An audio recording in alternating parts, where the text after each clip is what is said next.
ഗാസയിൽ വംശഹത്യ നടത്തുന്ന ഇസ്രയേലിന്റെ പ്രധാനമന്ത്രി ബെഞ്ചമിൻ നെതന്യാഹുവിന്റെ UN ജനറൽ അസംബ്ലിയിലെ പ്രസംഗം ബഹിഷ്കരിച്ച് 100-ലധികം രാജ്യങ്ങൾ. സംസാരിക്കാനുള്ള നെതന്യാഹുവിന്റെ അവസരമെത്തിയപ്പോൾ വിവിധ രാജ്യങ്ങളുടെ നയതന്ത്ര പ്രതിനിധികൾ സമ്മേളന ഹാളിൽ നിന്നും ഇറങ്ങിപ്പോയി. അറബ്, ഇസ്ലാമിക്, ആഫ്രിക്കൻ, യൂറോപ്യൻ രാജ്യങ്ങളുടെ പ്രതിനിധികളാണ് സ്ഥലം വിട്ടത്. ആഗോളതലത്തിൽ ഇസ്രായേൽ ഒറ്റപ്പെട്ടതിന്റെ വ്യക്തമായ തെളിവായിരുന്നു UN ജനറൽ അസംബ്ലിയുടെ പ്രതിഷേധം. എന്നാൽ പതിവ് പോലെ US പ്രതിനിധി സംഘം കൈയടിച്ച് നെതന്യാഹുവിനെ സ്വീകരിച്ചു. 7 രാജ്യങ്ങളെയാണ് ഇപ്പോൾ തങ്ങൾ ആക്രമിക്കുന്നതെന്ന് പ്രസംഗത്തിൽ നെതന്യാഹു പറഞ്ഞു. ഓപ്പറേഷൻ നുംകൂറിൽ നിർണായക വെളിപ്പെടുത്തലുമായി കസ്റ്റംസ് ഇടനിലക്കാരെ സംബന്ധിച്ച് വിവരം ലഭിച്ചെന്ന് കസ്റ്റംസ് വ്യക്തമാക്കി. മാഹിൻ അൻസാരിയുടെ മൊഴിയാണ് നിർണായകമായത്. ഡൽഹി കേന്ദ്രീകരിച്ച് പ്രവർത്തിക്കുന്ന ഇടനില സംഘത്തിനെതിരെ അന്വേഷണം നടത്തുമെന്നും മാഹിൻ ലാൻഡ് റോവർ ഭൂട്ടാനിൽ നിന്ന് നേരിട്ട് ഇറക്കിയത് തന്നെയെന്നും കസ്റ്റംസ് പറഞ്ഞു.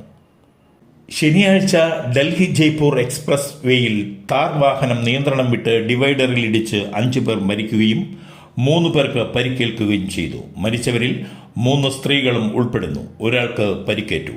ശനിയാഴ്ച പുലർച്ചെ 4:30-യോടെയാണ് അപകടം. ഹൈവേയിലെ എക്സിറ്റ് നമ്പർ 9 സമീപം കറുത്ത മഹേന്ദ്ര ഥാർ മുഖാമുഖം കൂട്ടിയിടിച്ചാണ് അപകടമുണ്ടായതെന്ന് പോലീസ് പറഞ്ഞു.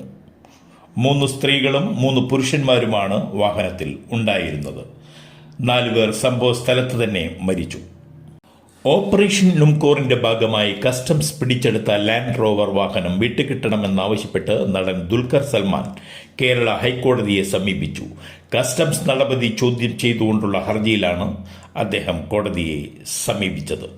എല്ലാ നിയമ നടപടികളും പൂർത്തിയാക്കിയാണ് വാഹനം വാങ്ങിയതെന്നും നിയമപരമായി കൈവശം വയ്ക്കുന്ന വാഹനം തിരികെ ലഭിക്കണമെന്നും ഹർജിയിൽ ദുൽഖർ സൽമാൻ ആവശ്യപ്പെട്ടു.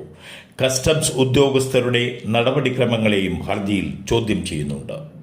കമ്മ്യൂണിസ്റ്റ് നേതാവും മുൻ മുഖ്യമന്ത്രിയുമായിരുന്ന EMS നമ്പൂതിരിപ്പാടിന്റെ മകൾ ഡോക്ടർ മാലതി ദാമോദരൻ അന്തരിച്ചു. 87 വയസ്സായിരുന്നു. ശാസ്താമംഗലം മംഗലം ലൈനിലുള്ള വീട്ടിൽ പുലർച്ചെ 3:30-യോടെ ആയിരുന്നു അന്ത്യം.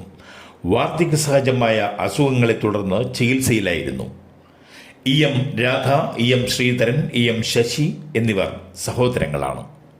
മലയാളി വിദ്യാർത്ഥികളെ ലഹരി കേസുകളിൽ പെടുത്തി പണം തട്ടാൻ ബാംഗ്ലൂരിൽ വൻ മാഫിയ. സാമ്പത്തിക ശേഷിയുള്ള കുട്ടികളുമായി സംഘാംഗങ്ങൾ സൗഹൃദത്തിലാകും. അടിക്കടി താമസ സ്ഥലത്തെത്തി ബന്ധം സുദൃഢമാക്കും. തക്കം നോക്കി റൂമുകളിൽ ലഹരി ഒളിപ്പിക്കും. ലഹരിക്കണി തയ്യാറായാൽ പോലീസിനെ അറിയിക്കും. പോലീസ് റെയ്ഡ് നടത്തും. പിടിയിലായ കുട്ടികളെ കേസുകളില്ലാതെ രംഗത്തിറക്കാനായി ഇടനിലക്കാർ രംഗത്തെത്തുന്നതാണ് അടുത്ത ഘട്ടം. ലഹരി സംഘത്തിൽപ്പെട്ടവർ തന്നെയാണ് ഈ ഇടനിലക്കാരും. ലക്ഷങ്ങൾ വിലപേശി വാങ്ങി കേസില്ലാതെ കുട്ടികളെ ഇറക്കിക്കൊടുക്കുന്നതാണ് രീതി. അടുത്തിടെ മഹാലക്ഷ്മി നഗർ പോലീസിന് എന്നവകാശപ്പെട്ട സംഘത്തിന്റെ വലയിൽപ്പെട്ടത് മലപ്പുറത്തെ വിദ്യാർത്ഥിയുടെ രക്ഷിതാവിന് നൽകേണ്ടി വന്നത് ലക്ഷങ്ങളാണ്. സ്കൂളിൽ കളിച്ചുകൊണ്ടിരിക്കെ തിളച്ച പാലിൽ വീണ് 1.5 വയസ്സുകാരിക്ക് ദാരുണ അന്ത്യം. ആന്ധ്രയിലെ അനന്തപൂരിലാണ് സംഭവം. അംബേദ്കർ ഗുരുകുൽ സ്കൂളിലെ ജീവനക്കാരിയായ കൃഷ്ണവേണിയുടെ മകൾ അക്ഷിതയാണ് മരിച്ചത്. അമ്മ സ്കൂളിലെ കുട്ടികൾക്ക് കൊടുക്കാനുള്ള പാൽ ചൂടാറാൻ വലിയ പാത്രത്തിൽ വെച്ചിരുന്നു. കളിച്ചുകൊണ്ടിരിക്കെ ഇതിലേക്ക് കുട്ടി അബദ്ധത്തിൽ വീഴുകയായിരുന്നു. ചൂടുള്ള പാലിൽ വീണതോടെ കുഞ്ഞിന്റെ ശരീരമാസകലം പൊള്ളലേറ്റു. അമ്മയും സ്കൂൾ അധികൃതരും കുഞ്ഞിനെ ആശുപത്രിയിൽ എത്തിച്ചെങ്കിലും ജീവൻ രക്ഷിക്കാനായില്ല. വിവാദങ്ങൾക്കിടെ NSS പൊതുയോഗം പെരുന്നയിലെ ആസ്ഥാനത്ത് ചേരുന്നു. പ്രതിനിധി സഭാ മന്ദിരത്തിലാണ് യോഗം ചേരുന്നത്.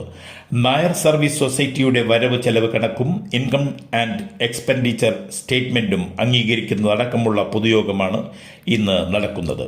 ആഗോള അയ്യപ്പ സംഗമത്തിൽ general secretary G. Sukumaran Nair സ്വീകരിച്ച സർക്കാർ അനുകൂല നിലപാട് യോഗത്തിൽ ചർച്ചയായി. 4.5 വയസ്സുകാരനെ ചട്ടുകം കൊണ്ട് പൊള്ളിച്ചെന്ന പരാതിയിൽ അമ്മ അറസ്റ്റിൽ. ഒരാഴ്ച മുമ്പാണ് സംഭവം. കായംകുളം കണ്ടല്ലൂർ പുതിയവിള സ്വദേശി 4.5 വയസ്സുകാരനാണ് പൊള്ളലേറ്റത്. കുട്ടിയുടെ മുതുകിലും കാലിലും പൊള്ളലേറ്റു. പാന്റിനുള്ളിൽ മലമൂത്ര വിസർജനം നടത്തിയതിന് കുട്ടിയെ ചട്ടുകം കൊണ്ട് പൊള്ളിച്ചെന്ന അമ്മായിയമ്മയുടെ മൊഴിയുടെ അടിസ്ഥാനത്തിലാണ് പോലീസ് കുട്ടിയുടെ അമ്മയ്ക്കെതിരെ കേസെടുത്തത്. പൊള്ളലേറ്റ കുട്ടിയെ അമ്മയാണ് ആശുപത്രിയിൽ എത്തിച്ചത്.